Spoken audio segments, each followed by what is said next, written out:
बिस्मिल्लाहिर्रहमानिर्रहीम। अस्सलाम वालेकुम। क्या हाल है आप सबका? उम्मीद करती हूँ कि सब ठीक ठाक होंगे, खैरियत से होंगे और अल्लाह ताला सबको खैरियत से रखे, खुश रखे, आबाद रखे। तो आज की वीडियो मैं आपके साथ शेयर करूँगी स्ट्रीट स्टाइल ज़बरदस्त किस्म का शवारमा। स्ट्रीट से तो कई गुना बहुत ही ज़्यादा अच्छा बेहतरीन बनेगा, भी साफ़ सुथरा भी होगा, घर का बना हुआ होगा। और दूसरी बात ये कि जो ब्रेड है वो भी हम घर पे तैयार करेंगे। तो सबसे पहले चिकन की मैरिनेशन करूँगी मैं। और अच्छा, यहाँ पर बोनलेस चिकन लिया है मैंने, तकरीबन ये 1 kg है। और तंदूरी चिकन मसाला का एक पैकेट डाल रही हूँ मैं। तंदूरी चिकन मसाला नहीं, तंदूरी मसाला ये। अच्छा, जो अभी पैकेट आपको दिखाया ना उसके साथ ये साशे था, तो मैंने सोचा इसी को डाल लेती हूँ। साथ थोड़ा सा मैंने 1 से 2 चुटकी के जितना एक्स्ट्रा नमक ऐड कर दिया है। सिरका डाल रही हूँ, लीमू मेरे पास कम थे तो मैंने सिरका ऐड किया है 2-3 टेबल स्पून। और 1 से 2 लीमू थे तो वो स्क्वीज़ कर दिए थे। वैसे लीमू में रस अच्छा खासा था। अच्छा, अब इसको मैरिनेट करके थोड़ी देर के लिए मैं रख दूँगी, जितनी देर में जो शवारमा की ब्रेड है उसकी डो बना लेंगे। उसके बाद फिर इसको कुक करेंगे, उतनी देर तक के लिए चिकन की मैरिनेशन हो जाएगी। अच्छा, जो चिकन की बोटियाँ हैं ना, उनको मैंने बहुत ज़्यादा मोटा मोटा नहीं काटा, थोड़ा सा लंबा और पतला पतला काटा है, ताकि चिकन फ़ौरन से अच्छी तरीके से गल जाए। बहुत ज़्यादा कुक ना करना पड़े, क्योंकि ओवर कुक करने से वो रबड़ जैसा बन जाएगा। हमने इसे जूसी सॉफ्ट सा रखना होता है, तो इसलिए बोटियाँ जो है ना वो बहुत ज़्यादा मोटी मोटी नहीं रखनी। वैसे अगर तंदूरी मसाला आपके पास नहीं है तो गरम मसाला पाउडर और चाट मसाला मिक्स करके डाल दें। धनिया पाउडर घर के मसालों से भी बेहतरीन किस्म का बन जाता है। अभी मेरे पास ये साशे था तो मैंने यही डाल दिया है। अच्छा, पानी नीम गरम कर लिया मैंने। और 1 kg ये जो मैदे का पैकेट है ना मेरे पास, ये 1 किलो का है। और जो शवारमा बने, बाकी जो ब्रेड बच भी जाएगी ना, तो उसको मैं फ्रीज़र में रख दूँगी, फ्रीज़ कर लूँगी। आपको पता है बच्चों वाले घर में तो ये चीज़ें बनती ही रहती हैं, तो फिर जब भी ज़रूरत हो, या उससे मिनी पिज़्ज़ाज़ भी बन सकते हैं, या फिर शवारमा बनाना हो तो वो भी बन सकता है। तो इसलिए मैंने पूरा 1 kg मैदा लिया है। फिर यीस्ट का ये जो पैकेट है ना, इसके अंदर थोड़ा सा था पड़ा हुआ, ½ टीस्पून के जितना होगा। और दूसरा पैकेट मैं फुल डालूँगी। अब इसको तो मैं इसलिए यूज़ कर रही थी कि काफ़ी टाइम से ये रखा हुआ था। वैसे तो इसको बहुत अच्छे से फ़ोल्ड करके टाइट करके मैंने बंद करके रखा हुआ था। यीस्ट ख़राब बिल्कुल भी नहीं होता अगर उसको सही करके आप बंद करके रखें। अच्छा, ये दूसरा पैकेट है जो कि फ़ुल था, और इसमें ऑलमोस्ट होता है 1 टेबल स्पून भर के इतना होता है, तो ये मैंने डाल दिया है। और बस नीम गर्म पानी, अब गर्मियाँ आ गई हैं, डो फ़ौरन राइज़ हो जाती है। अब वो सर्दियों वाला इशू नहीं होता कि डो को राइज़ होने में 2, ढाई, 3 घंटे लगे। अच्छा, यहाँ पर इसके अंदर मैंने नमक ऐड कर दिया है। चीनी मैंने डाली है तकरीबन ½ टेबल स्पून के जितनी। और नमक 1 टीस्पून, या फिर अपने टेस्ट के अकॉर्डिंग डाल लें। अब इसको बस डो को मैं गूंद लूँगी अच्छे से। गूंद के थोड़ा सा लास्ट में फिर 2 से 3 टेबल स्पून के जितना कुकिंग ऑयल लगाऊंगी। और फिर इसको डो को राइज़ होने के लिए छोड़ूंगी तकरीबन मैं 40 मिनट या 1 घंटा, बस बहुत होगा। तो यहाँ पर अब लास्ट में मैंने इसको लगा दिया है ऑयल, और इसको थोड़ा सा अच्छे से गूंद लूँगी, क्योंकि थोड़ी सी ये सॉफ्ट हो गई थी मुझसे, तो हाथ के साथ ज़्यादा ही चिपक रही थी। तो इसलिए अब मैंने ऑयल लगाया है और इसको गूंद के अब इसको मैंने रेस्ट पे छोड़ दिया है। यहाँ पर अब जो चिकन मैरिनेट करके रखा था, तो अब इसको कुक कर लेती हूँ। थोड़ा सा कुकिंग ऑयल लिया है, बहुत ज़्यादा ऑयल की ज़रूरत नहीं है, बस 3 से 4 टेबल स्पून ऑयल काफ़ी होगा। उसके अंदर ये चिकन मैंने डाल दिया है। अच्छा, इसको ऐसे नहीं कुक करना कि ढक्कन ढाँप के नहीं करना, बस इसी तरह से खुला छोड़ना है। और मीडियम लो फ्लेम पे पहले मैंने रखा है। फिर थोड़ा सा मैं आंच इसकी तेज़ कर दूंगी। इतनी देर में सॉस तैयार कर लेते हैं शवारमा की।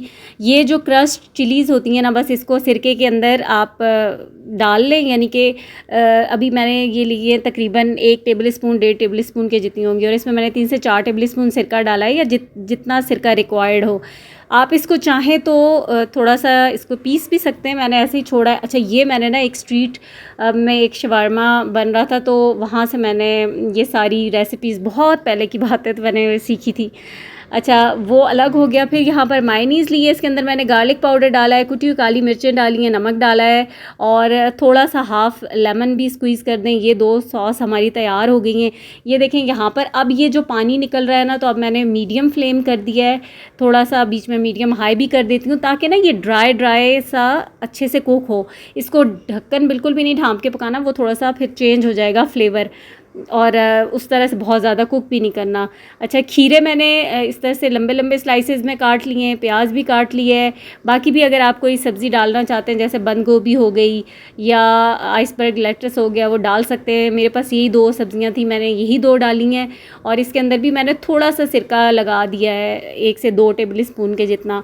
तो ये सारे लवाजमात तैयार हो गए, चिकन भी कुक हो गया, यहाँ पर इसका पानी ड्राई हो गया। अब इसको लास्ट में मैं कोयले का स्मोक दूंगी, जिससे फ्लेवर बहुत ज़बरदस्त आता है। ये स्टेप तो लाजमी करें, बहुत मज़े का चिकन फिर इससे बनता है।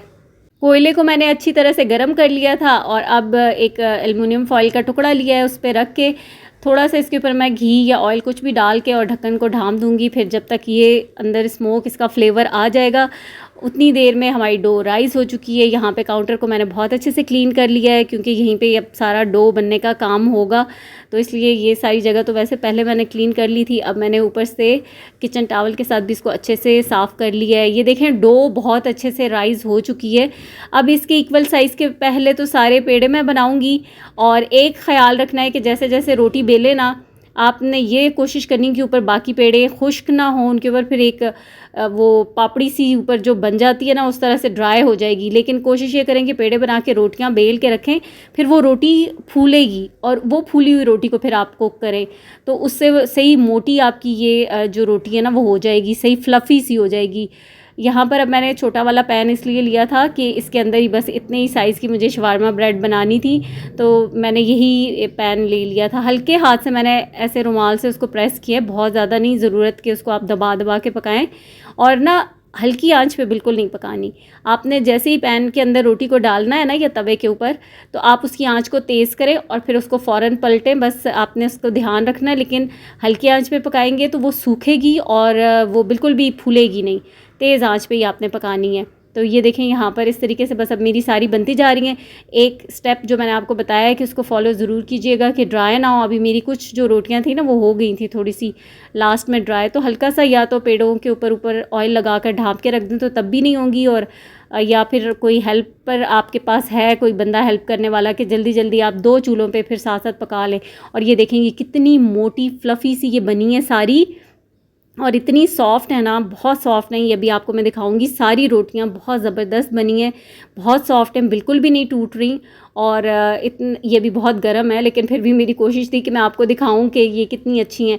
और ये बच्चों को ना, अब ये सिंपल सी हमारे घर में ही बने हुए मैदे की हैं, लेकिन अब बच्चे बाहर की चीज़ें भी खाते हैं, घर की भी, तो उनको भी आइडिया होता है। और उनको ये था कि ये जो ब्रेड है ये इतनी मज़े की क्यों लग रही है, तो घर की फिर बनी हुई चीज़ों की बात अलग होती है। और ये देखें ये कितनी सॉफ्ट है, ये बिल्कुल भी नहीं टूटी, और इसको मैंने अच्छी तरह से मोड़ तोड़ के आपको दिखाया। बस आपने इनको रुमाल में कवर कर देना है, और उसके बाद फिर अब शवारमा को असेंबल करते हैं। एक पैन के अंदर मैंने थोड़ा सा कुकिंग ऑयल लिया है, और इसको दोनों साइड से ना बहुत अच्छी तरह से इसको गरम कर लेना है ताकि ऑयल भी इसके ऊपर लग जाए। फिर यहाँ पर बटर पेपर ले लेना है, उसके ऊपर ही जो ये शवारमा ब्रेड है इसको रख लिया है। थोड़ी सी ये वाली सॉस थोड़ी लगाएं, क्योंकि ये बहुत ज़्यादा स्पाइसी होती है, और मैंने भी बहुत कम लगाई है क्योंकि ये बहुत तेज़ होती है। तो फिर इतना ज़्यादा अगर आपने स्पाइसी खाना है तो आप लगा सकते हैं, लेकिन ये है कि इससे ज़्यादा स्पाइसी नहीं खाया जाता। फिर असली जो चीज़ का फ्लेवर होता है ना वो बिल्कुल ही ख़त्म हो जाता है, फिर वो मिर्चों का ही जायका रहता है। इसलिए जो असल जो जायके होंगे ना जो चिकन के, या फिर वो आपको मज़ा ही नहीं आएगा किसी चीज़ का, सिर्फ मिर्चें ही लगती रहेंगी। तो इसलिए अपने हिसाब से ही इसको सही बैलेंस करके ही लगाना चाहिए। उसके ऊपर जो ये वाइट सॉस थी वो मैंने लगा दी है, और अब चिकन लगा के ऊपर सैलेड लगा दूंगी, और बस फिर इसको फोल्ड कर लेंगे। और ये हमारे शवारमा घर के बने हुए बहुत ही ज़बरदस्त ये शवारमा बनकर तैयार हुए। मैं तो गर्मा गर्म बना के बच्चों को देती जाऊंगी कि साथ साथ खाएं, एंजॉय करें, क्योंकि ठंडा हो गया तो फिर मज़ा नहीं आएगा, और गर्म ही खाने का मज़ा है। और अल्हम्दुलिल्लाह सबको बहुत पसंद आए थे ये शवारमा, बेहतरीन किस्म के बने थे। ज़रूर ट्राई कीजिएगा आप लोग भी। सिंपल सी रेसिपी है, थोड़ी सी मेहनत होती है, लेकिन जो घर में बना के सेटिस्फेक्शन मिलती है और जो सबको चीज़ पसंद आती है तो फिर आपकी मेहनत तो वसूल हो जाती है। और अल्हम्दुलिल्लाह बहुत मज़े के शवारमा बने थे। इसमें से मैंने बनाए थे तकरीबन 15, और बाकी कुछ मेरी 5 से 6 ब्रेड के पीसेस बच गए थे। उनको इंशाल्लाह नेक्स्ट मैं किसी भी उसमें इस्तेमाल कर सकती हूँ, शवारमा भी बना सकती हूँ, और उनके साथ मिनी पिज़्ज़ाज़ भी बन सकते हैं। तो ये मेरी आज की वीडियो थी। अगर आज की वीडियो आपको पसंद आए तो प्लीज़ वीडियो को लाइक ज़रूर कीजिएगा, और इसके साथ साथ चैनल को भी सब्सक्राइब करें। कमेंट्स में अपना फ़ीडबैक देना मत भूलिएगा। दुआ में याद रखिए। अल्लाह हाफिज़।